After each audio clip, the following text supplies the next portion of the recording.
Hi, I'm David Fetter, Executive Editor Technical for Prepared Foods, welcoming you to another Prepared Foods video. Although the main part of the pandemic that occupied the years 2020 to 2022 through 2022 is over, consumer interest in the role of functional foods and supplements for supporting immunity remains strong, with estimates of continued growth well into this decade and beyond. While much of the conversation in this arena is taken up with pre, pro, syn, and postbiotic proteins and fibers, it's important to remember that botanicals have a history of immunity in traditional medicine cultures that goes back thousands of years. So today we are with longtime regular contributor Kerry Hughes, principal for EthnoPharm.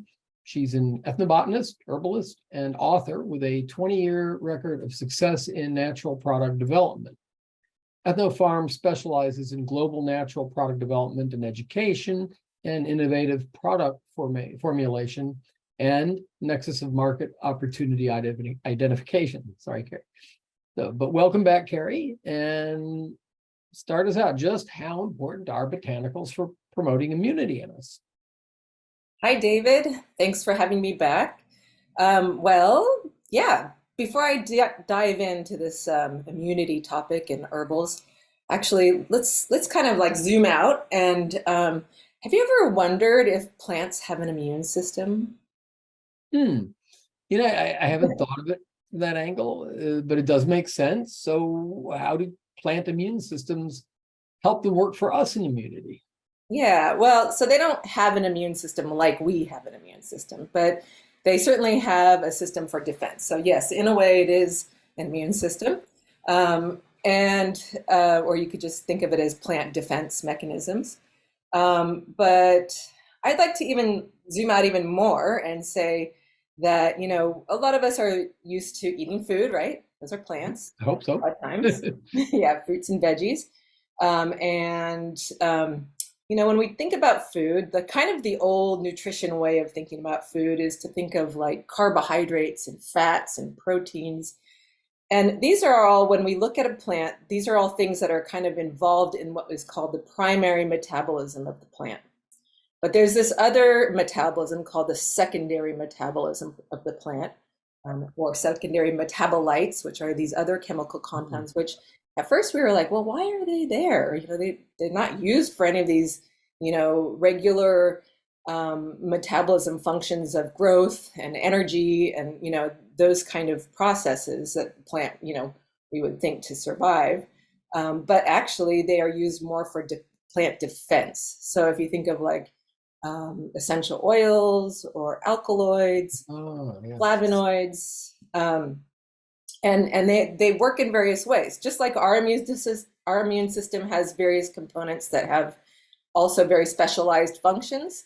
Plant defense is kind of like that in a way too. So if you think of Gotcha. essential oils, they're compounds that are emitted from the plants that will actually scare away certain insects, or maybe they'll even bring them to them. So they might bring the beneficial insects that then defend the plant as well. So it gets pretty complicated when you start looking at the big picture, almost as the ecosystem that's involved and how the plant is communicating and using this immune defense system kind of for its advantage. But Okay. Well, I guess that makes you think that each different part of the plant, considering we enjoy different parts of different plants, is going to have its own use in food and beverages for immunity or other purposes. Can you take us through the various plant parts that do that? yeah, I mean, actually, that's kind of a cool way to look at it. It'd be tempting to say like, oh, does each plant part then have a separate kind of function? And no, that's not usually true. Plant parts, we utilize all sorts of plant parts, right, for herbal medicines and for foods. And so, yeah, let's go through some of them for examples. Okay, so most of us, they usually think of like the aerial parts of the plant. So these are the above ground portions.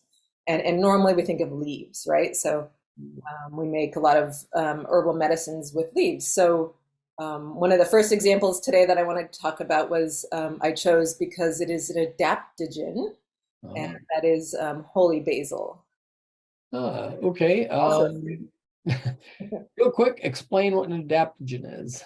yeah, so an adaptogen, this is a very popular category. We've talked about it here on the show lots because it's very popular these days.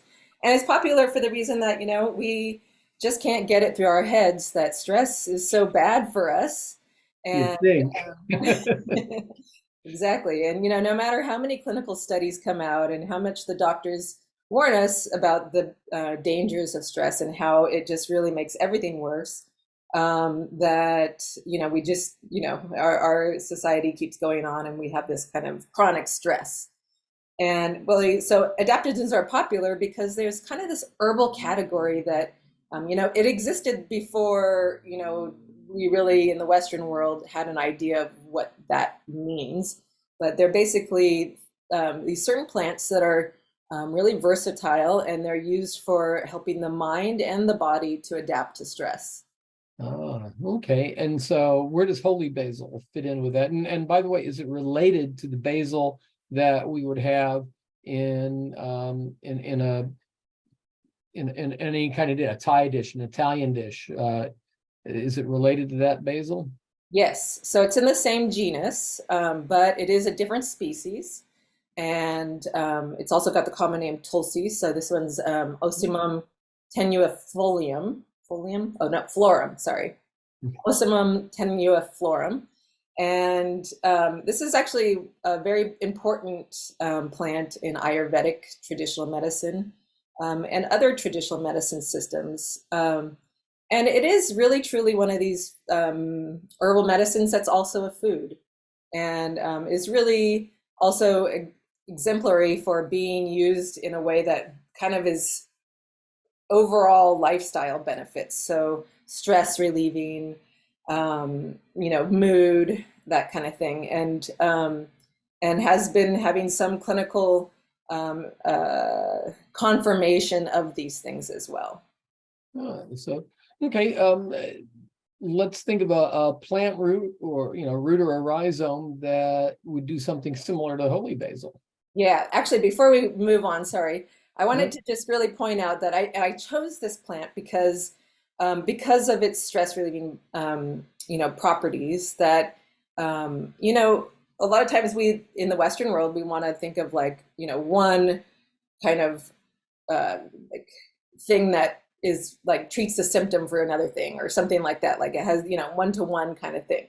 And you can see that with the stress and stress relieving maybe, but when you zoom out, like I was trying to do earlier, is to look at stress and how that affects our immune system and our health overall. So I really wanted to zoom out and talk about how botanicals affect this kind of upstream areas of health. So things like digestion, rest, diet, stress, hormone production. All of these things are kind of more upstream processes that can have some sort of dysfunction. And a lot of times people always just say these days, everything starts in the gut, the gut, the gut, the gut, as you were saying before. Right. Lots of emphasis there, and for a good reason. But I think it actually really starts with stress. And stress affects the gut. In fact, when we're stressed, our digestive system shuts down. And because it's time to run from the bear, it's not time to rest and digest. So I just wanted to zoom out and say, that there's these things that botanicals do really well, and that is focusing on these upstream areas of health. And when you do that, then everything else gets better. I mean, it's just like the effect of a good night's sleep makes everything work better and feel better.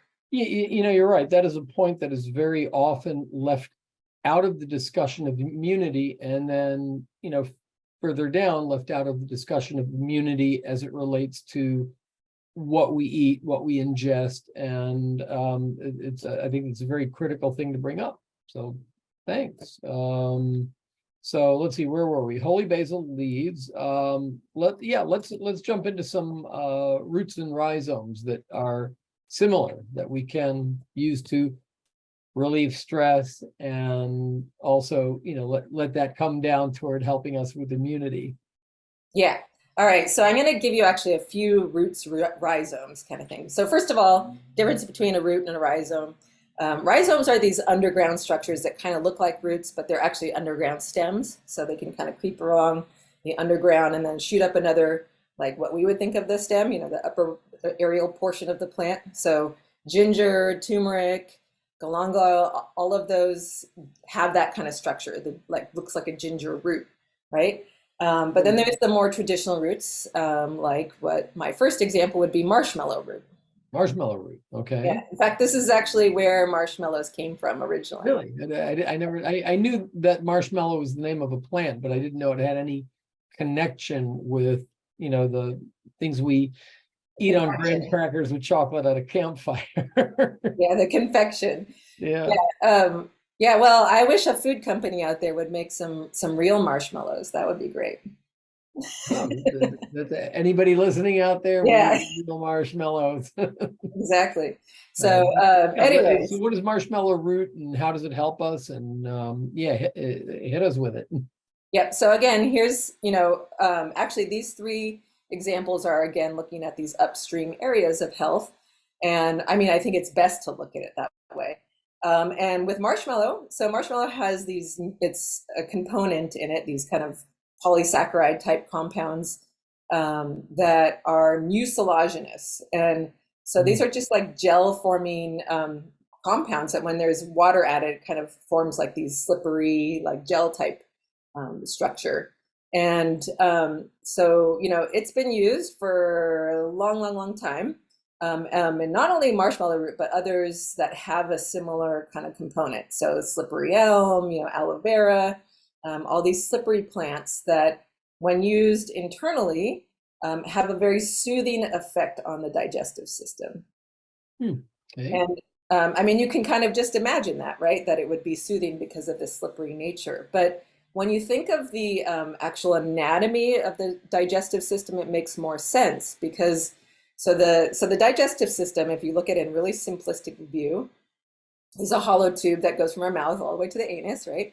And it's lined with like these little villi, like these little finger-like projections, and then microvilli. So it's got all these little projections, helps absorption of food. But along in this area of the walls of the intestinal tract is this mucosal barrier. And this is the barrier that is intended to protect our insides from the outside, right? Because we're bringing the outside world into us when we eat things. And that mucosal barrier can be broken down over time through inflammation, through food sensitivities, through pathogens, through alcohol use, through drugs, all these things that we do. And there are always insults to our digestive system, daily, really, that happen. And hopefully we are resilient enough and our mucosal barrier is in good format. And, that our stress level isn't so high that, there's more inflammation happening that shouldn't be. So marshmallow root is really important for, and other mucosal agents for kind of helping to soothe that mucosal barrier and sometimes to repair it, like functional medicine. Very good. So, Yeah. and then you were talking about the three, I guess you could call them cousins, ginger, turmeric, and galangal, right? Right. Now, from what I understand, they have a whole different approach to how they help us with immunity.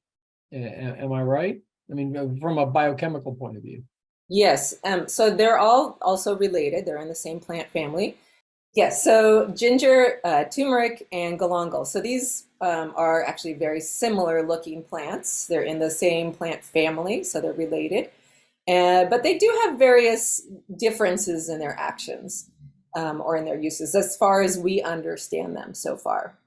So first of all, let's look at ginger. Ginger is something that most of us are more familiar with because, it's more in the Western world. We've, been using it for a while now. So ginger, it's known to support healthy digestion and blood circulation, right? Which in turn supports immune response, right?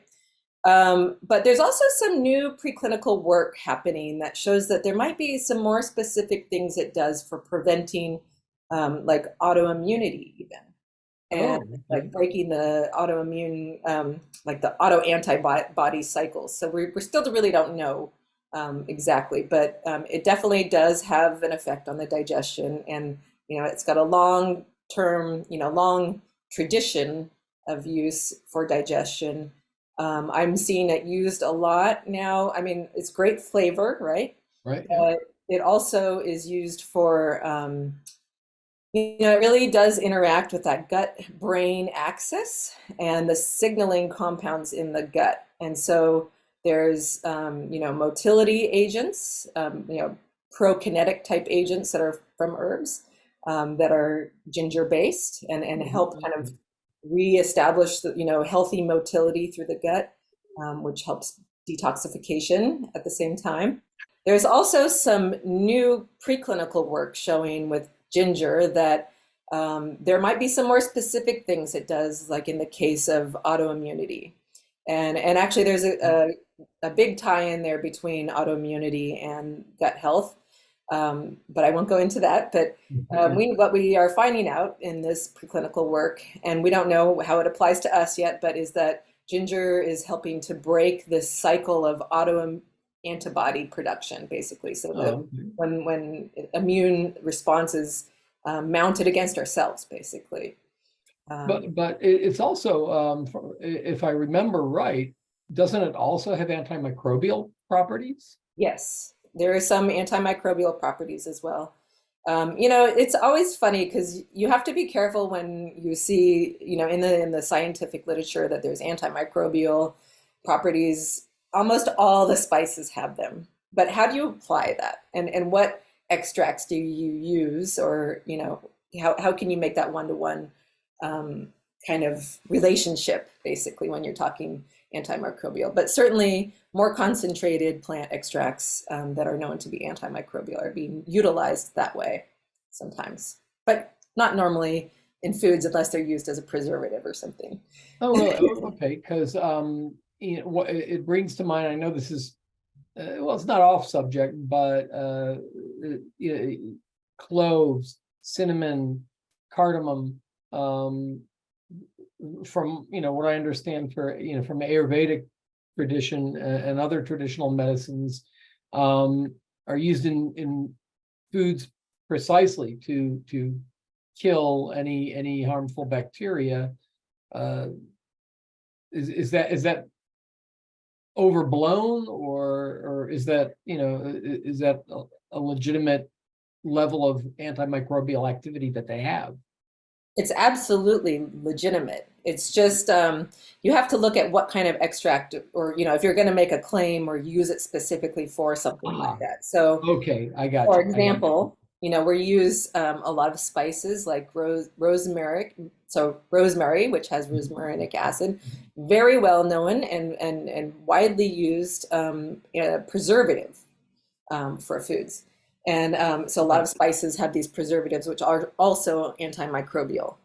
But then there are certain herbs that have more concentrated extracts that are utilized more for like functional medicine or something like that. And that's probably not the kind of extract you would be taking like in a functional food necessarily. Got it. Like you wouldn't have a Okay. concentrated kind of, oregano oil or something like that. But those things exist in the more professional market. Okay, so and I interrupted you. You were about to jump into turmeric, which is very popular these days. Yeah, so yeah, turmeric, yeah, certainly that became very popular. And this is, I think, a really good example of an herb that, it's herbs always had this kind of negative stereotype. We're always afraid that we're going to have something called a snake oil or, something like that because, Right. there was a time in history when, it was like that and herbs were being promoted for everything under the sun, and there wasn't really the clinical confirmation, and you never knew it was right. And maybe there's a little bit of that happening today, but turmeric's actually one of these. It's a good example of something that seems like it should be a snake oil because it is kind of a panacea, where you see it being promoted for a lot of different things and a lot of different body systems being good for all these things. And when you look at that, you go, how could that be true? How could it be good for all of those things? Right, right. But then, like over the years, it's been clinical study after clinical study, and all these different areas of the body are actually confirming that it has effects in all these different areas of the body. And I think I would bring it back to what I'm, brought up in the beginning of our talk, is that, it's really working on these upstream kind of areas of health. So, and when you work on those upstream areas of health, digestion in the gut, energy, hormone production, that everything else gets better. And so Yeah. you can see how all the systems would be getting better for some reason. And that's just a zoomed out kind of general comment, but we do know that turmeric actually has a lot of confirmed uses on a lot of different, lot of different organ systems and health benefits associated with it. Right. I But think it's rapidly, I think it's rapidly becoming one of the most studied of all the botanicals. Just in the past few years, it seems hundreds of studies are what you said, confirming the traditional, and I guess you could say the anecdotal evidence that supported it beforehand. Now it's hard science that's saying, yeah, this works. So, Exactly. And, a lot of herbal extracts or plant products that are using turmeric. It's not just, a little bit of turmeric, uh, powder. It's usually these more concentrated extracts and extracts that are more standardized to curcumin, which is mhm. one of the compounds in turmeric that's known to be anti-inflammatory and kind of help with cytokine balance. Um, but turmeric also, we have found, is recently kind of immune modulator. So when we talk about immune modulating, it's something that doesn't like to push the immune system, like doesn't stimulate it one way. It's that it has kind of a modulating effect, kind of more regulatory effect on the immune system. Gotcha. So let's look at galangal, which is actually one of my favorites. I use it in, when I'm cooking Thai cuisine, I use galangal. But I know a little bit goes a long way in cuisine. How is it for immunity? Yeah, so galangal's one that we don't understand quite as much scientifically, right? So this has a very long traditional use in traditional medicine. And yeah, I love it in tom kha gai soup, as you're saying, the Yeah. Thai soup, because it has that special flavor, and it's a different flavor than ginger or turmeric, right? It's kind of Right. more earthy, citrusy, maybe. Yeah, it does. If you use too much, we know it gets that camphor flavor to it. So, like I said, a little goes a long way, but that little bit makes those foods just wake up. So, so Yeah. how does it help us with immunity? That's the big question. So most of the research is actually is for cancer, right? So this is not something we're going to be promoting functional foods for, but a lot of the research for galangal is for that, for Oh, preventing or modulating the effects of cancers somehow. But it does have anti-inflammatory activity, and we know that. There are some antimicrobial and anti-fungal activities that we know. It's antioxidant, antioxidant, and it is also known for supporting digestive support. So again, back to the upstream kind of area of health. right. Talking about cancer prevention, mitigation, that takes us into a whole wealth of botanicals. I know that. And then, you start looking at annatto and red palm and, their concentrated levels of tocotrienol, the vitamin E that has very strong scientific evidence as not only helping to prevent cancer, but acting as an I always mispronounce this apt, apoptosis, apoptosis, apoptosis. That's it. Yeah, that it causes cancer cells to self-destruct. But you're right. We have to go into that topic cautiously because now you're looking at, legal claims, that could get a food or beverage maker in trouble if they start slapping that on the label. You know what? We could go on, and we will. I'll have you back. We're out of time for this video, but it's just always great to have you on. You're very informative. You've got this wealth of knowledge, and so thanks for letting us pick your brain on the botanicals for immunity. I also want to thank our viewers and our listeners for joining us. You will find a wealth of Kerry's articles and videos and podcasts on preparedfoods.com. Again, I'm David Fetter, Executive Editor Technical for Prepared Foods Media. And look up all our other on-trend topics of interest for food and beverage formulators at preparedfoods.com as well. And if you want more videos and podcasts, pull down the media menu. We have our articles. We're there for you. And thank you again, Kerry. Until next time. Thank you, David.